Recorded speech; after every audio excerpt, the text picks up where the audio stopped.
ఏంటయ్యా ఇది?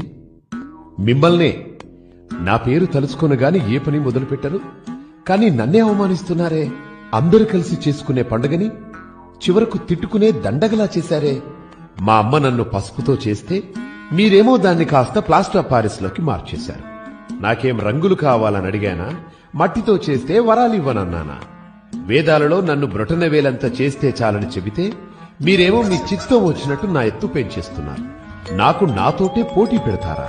అన్నా, ఒక్క అడుగుతో మొదలై 60 అడుగులకు చేర్చేశారు. ఒకరిని చూసి ఒకరలా నా ఎత్తు పెంచేస్తుంటే దాన్ని భక్తనుకోవాలా లేక వేలం వెర్రనుకోవాలా? ఎత్తు ఎంతన్నది కాదయ్యా, భక్తి ఎంతన్నది ముఖ్యం. పోనీ సంవత్సరానికోసారైనా మీరు పిలిచారు కదా అని నేనొస్తే ఒక వేద పారాయణం లేదు, ఒక మంచి సంగీతం లేదు, వికిలి పాటలు, వెర్రి డాన్సులు. అది నా పెద్ద చెవులే హోరెత్తిపోయేలా.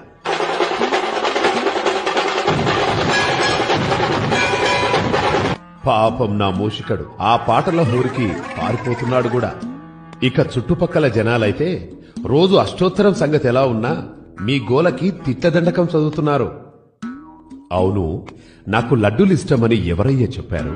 నేను ఉండ్రాళ్ళకి బ్రాండ్ అంబాసిడర్ని కదా. మరి ఆ లడ్డూలేంటి, వాటి సైజులేంటి, పైగా ఆ వేలం పాటలేంటి? అసలు నా కథ